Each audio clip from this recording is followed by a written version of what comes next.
अस्सलाम वालेकुम नाजरीन, मैं हूं आबिद अंदलीब और आप देख रहे हैं, मैं मौजूद हूं राजा आमर अब्बास साहब के साथ। सर आपका बहुत बहुत शुक्रिया। हाँ, इस वक्त मुल्क में धरनों की एक दफ़ा फिर फ़िज़ा हमवार हो रही है। फजल रहमान पे बात करें, उस पर बताइए हमें कि आप किस तरह से अपनी प्राइवेट मिलिशिया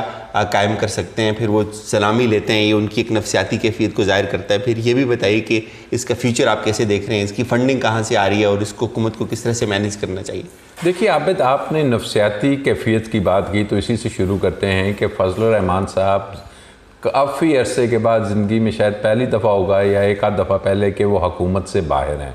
उनकी नफसियाती कंडीशन तो हमने इलेक्शंस के फ़ौरन बाद देख ली थी कि जब उन्होंने एक APC वो ऑल पार्टीज़ कॉन्फ्रेंस हुई और उसमें उन्होंने कहा कि इन असम्बलियों का बायकॉट किया जाए और असम्बली में अगर मैं नहीं गया तो कोई भी ना जाए। उनका तो इशू असल में ये है। और अगर हम टोटली देखते हैं तो फजल रहमान या उसकी पार्टी जो अभी कभी लाखों की बात करते हैं कि हम लोगों को लाएंगे, भाई आपने लाखों तो वोट ही नहीं लिए, आपने हार्डली 2% भी वोट नहीं लिए। और आप अब बात कर रहे हैं जब 13 या 14 माह गुजर गए हैं, उसके बाद आपने एक मखसूस टाइमिंग चुनी है कि जिस वक्त Pakistan internationally, Pakistan United Nations में और ऑन टॉप ऑफ इट जब कश्मीर का इतना एक बर्निंग इशू है, तो ये वक्त उन्होंने चुना है कि जनाब पाकिस्तान में जब आपके बॉर्डर्स पे आपका दुश्मन भारत, जहाँ पे आपको बिल्कुल एक जंगी कैफियत की सूरत हाल और एक वो मोदी जंगी जुनून में मुब्तला है, तो उस वक़्त आपने अपने मुल्क के अंदर इस किस्म की लाकानूनियत, अफरा तरफी, लोगों को इश्ताल देना, लोगों को इस किस्म की तरफ माइल करना कि जनाब आप आके क्या करें। अब फजल रहमान ने कोई धरने हम देखते रहे, हम सियासी एजिटेशंस भी देखते रहे। ये एक कानूनी रास्ता है कि सियासी तौर पे अगर कोई एजिटेशन होता है, लेकिन आप अपनी जो डिमांड्स होती हैं, आप अपने पॉइंट्स होते हैं, आप अपने TORs होते हैं, आप बताते हैं कि जनाब ये वो इश्यूज़ हैं, इस पे हुकूमत को हम वक्त देते हैं, हमने कोई मुज़ाकरात करने थे, हम बैठे, वो फेल हो गए, हुकूमत हमारी ये बात नहीं मान रही। कोई ऐसी बात नहीं, आपका सिंपली 1 पॉइंट सिंगल लाइन का एजेंडा है जो कि पता नहीं आपने कहाँ से लिया। और वो ये एजेंडा है कि ये जो मौजूदा हुकूमत है इसको बिल्कुल बरतरफ कर दिया जाए, इसे ख़त्म किया जाए, इन असम्बलियों को घर भेजा जाए। और उसमें भी मैं ज़ाती तौर पे ये समझता हूँ कि फजल रहमान को मौजूदा हुकूमत से जो वाहिद इशू है वो इशू फजल रहमान को और ये जो दीगर 2 पार्टीज़ हैं जो उसका साथ दे रही हैं, बड़ी पार्टीज़ हैं, मियाँ नवाज़ शरीफ की मुस्लिम लीग नून और पाकिस्तान पीपल्स पार्टी, वो भी ये तमाम लोगों को इशू ये आ रहा है, ख़ासकर मियाँ नवाज़ शरीफ को, जो कि फजल रहमान का बज़ाहिर मुझे लग रहा है कंधा इस्तेमाल कर रहे हैं कि किसी भी तरीके से इमरान ख़ान जो कि उनको खटक रहा है, कि जो कि उनको पसंद नहीं है, जिसको वो समझते हैं कि चाहे कुछ भी हो जाए ये इमरान ख़ान को हुकूमत से अलहदा किया जाए, इसे घर। तो मैं समझता हूँ कि ये मौजूदा जो धरना है या ये जो इनकी ये जो एक कॉन्स्पिरेसी है या एक गंदी साजिश है, वो यही है कि इनकी नज़रों में मौजूदा हुकूमत से ज़्यादा इमरान ख़ान खटक रहा है और किसी भी तरीके से ये चाहते हैं कि इमरान ख़ान माइनस कर दिया जाए। और कोई ऐसा इस धरने के या इन तमाम जो इसके बाद ये समझते हैं कि ये इस किस्म के हालात जो कि ये गलत फहमी का शिकार हैं कि इस मुल्क में कोई ये ऐसे हालात लाना चाहेंगे कि इस मुल्क में एकदम से कोई इनकी बात या इनकी ब्लैकमेलिंग, असल में ये एक तरह की ब्लैकमेलिंग है कि ख़ान को घर भिजवाया जाए। और जिसका अब उन्होंने जो अंदाज़ अपनाया है, ये अंदाज़ हमें हिंदुस्तान में RSS की शक्ल में नज़र आ रहा है। आप भी कश्मीर कवर करते हैं, आपने भी देखा कि जी जो इमरान ख़ान ने बातें की यूनाइटेड नेशंस में, इमरान ख़ान ने जो अपने दौरा अमेरिका में और दीगर जगह पे जो बातें की हैं,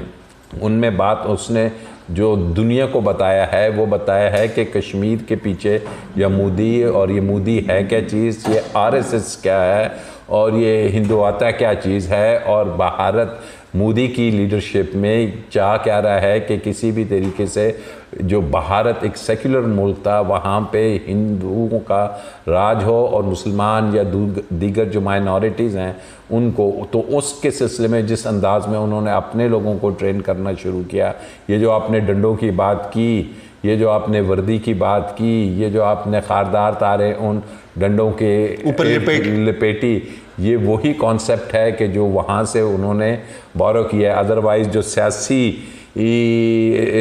एजुटेशंस होते हैं, कायद आज़म भी ये थे, एक शख्स नहीं ज़ख्मी होता था, एक शख्स डंडा लेके नहीं निकलता था, पाकिस्तान की पूरी तहरीक बनी, ये पूरा मुल्क बन गया, लेकिन इस किस्म की चीज़ें नहीं हुई। ये अपनी तरफ से वो खाकी तहरीक की बात सोच के वो एक खाकी वर्दी, लेकिन मुझे ये खाकी वर्दी से ज़्यादा वो जो एक बसंती रंग है हिंदुस्तान के लोगों का, उस किस्म का एक कोई रंग नज़र आ रहा है जिसका इन्होंने यूनिफॉर्म बनाया है। अब आप देखें कि वो कहते हैं कि हमारे 1 लाख खाली ये बंदे हैं कि जो सिक्योरिटी के और ये मलेशिया का नाम दिया। अब अगर 1 लाख यूनिफॉर्म बनवाते हैं आप, तो आजकल 500, 600, 700, 1000 रुपये से कम यूनिफॉर्म नहीं बनता है। तो खाली इससे ही आप मल्टीप्लाई करेंगे वो डंडों, फिर उन पर रंग होना, तो ये जाके जो करोड़ों रुपए के पैसे हैं। अब सोचने की ये बात है कि क्या मौलाना फजल रहमान, जिसने अपने एसेट्स डिक्लेयर किए हैं गालिबन 50 के 60 लाख रुपए के, ये इतना पैसा पार्टी के पास कहाँ से आ रहा है? ये पैसा ये फंडिंग की सूरत में कौन दे रहा है? तो हमें तो ऐसे लग रहा है कि इसमें जो मेन इनके फाइनेंसर हैं वो तो मियाँ नवाज शरीफ ही लगते हैं, क्योंकि एक्चुअली जो फ़ायदा होगा वो उन्हें ये फ़ायदा नज़र आ रहा है किसी भी तरीके से कि मियाँ साहब की जो आप ये अक्सर बातें सुनते हैं कि जी डील के लिए वो करना चाह रहे हैं, शहबाज शरीफ भी लगा हुआ है और वो बिल्कुल कोशिश हो रही है कि किसी किस्म की डील हो। तो जो वाहिद बीच में रुकावट मुझे अपने ताई नज़र आती है वो है इस मुल्क के जो वज़ीर आज़म हैं इमरान ख़ान, जो वाकई ही हर तीसरे चौथे रोज़ कहते हैं कि कोई NRO नहीं होगा, किसी को कोई डील नहीं दी जाएगी, कोई डील नहीं होगी। तो मियाँ साहब या जरदारी साहब ये समझ रहे हैं कि अगर इमरान ख़ान नहीं होगा तो फिर हम सियासी तौर पे अपनी जो सियासी पार्टीज़ हैं उनका प्रेशर डाल के कुछ ऐसे लोगों से कि जो कि पावर कॉरिडोर में शायद थोड़े से लचक रखते हों या किसी स्टेज पे उनकी पार्टी से ताल्लुक़ रहा हो, तो इस किस्म के उन्हें एक उम्मीद नज़र आती है कि अगर कोई ऐसी लीडरशिप आ जाती है ऑल्टरनेट की सूरत में, तो हम शायद ये अपना प्रेशर डाल के डील भी ले लेंगे, हम इस एहतसाबी अमल से जान भी छुड़ा लेंगे और हम फिर बेशक भले से हम चले जाते हैं और फिर हमारे वापसी के सियासत में आने के रास्ते भी खुले रहेंगे। क्योंकि इमरान ख़ान के होते हुए ये चीज़ यकीनी तौर पे मुझे नज़र आ रही है कि ना ये वापस आ पाएंगे, ना ये सियासत कर पाएंगे मियाँ नवाज शरीफ और जरदारी साहब, और ना ही उन्हें किसी किस्म की डील मां सिवाय कि वो पैसे जमा कराते हैं और एक कानूनी तरीके से प्ली बारगेन। अब इसमें हमने देखना है कि जनाब फजल रहमान के साथ जो अगर आप देखें कि हालिया नवाज शरीफ की जब अदालत में पेशी हुई, उसने जो बातें की, उसने तो सबसे पहले इंडोर्स कर दिया कि फजल रहमान दुरुस्त कहता था कि जनाब जब ये असम्बलीज़ आई थी तो कि उसी वक्त नहीं बैठना था। फिर उसने वही 28 जुलाई वाला नैरेटिव दे दिया कि जी मुझे आप चाहे किसी और जेल में डालें, गुआंटानामो बेल उधर डाल दें या आप जो भी करें, मैं वही नजराती हूँ। और जब उसने नज़रिए की बात की तो उसके साथ महमूद ख़ान हमें खड़ा हुआ नज़र आया,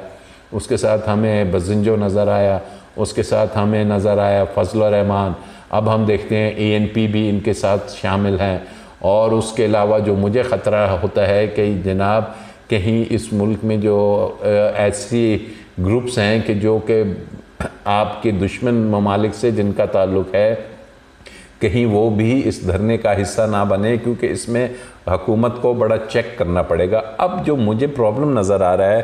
कि हुकूमत अभी तक इससे बड़ा एक कैजुअल अंदाज में एक बड़ा वो ले रही है कि शायद कि इसको इस तरीके से हम टैकल कर लेंगे इतनी आसानी से, लेकिन हुकूमत शायद ये भूल रही है कि हुकूमत के अंदर देखिए इन मामलात को टैकल और हैंडल किया जाता है। आपकी जो सरकारी मशीनरी होती है ना, जो ब्यूरोक्रेट्स बैठे होते हैं, वो तमाम एजिटेशंस को और इस किस्म के जो धरने होते हैं उनको टैकल करती है। और मैं अपने तक ये समझता हूँ कि अभी भी इमरान ख़ान के जो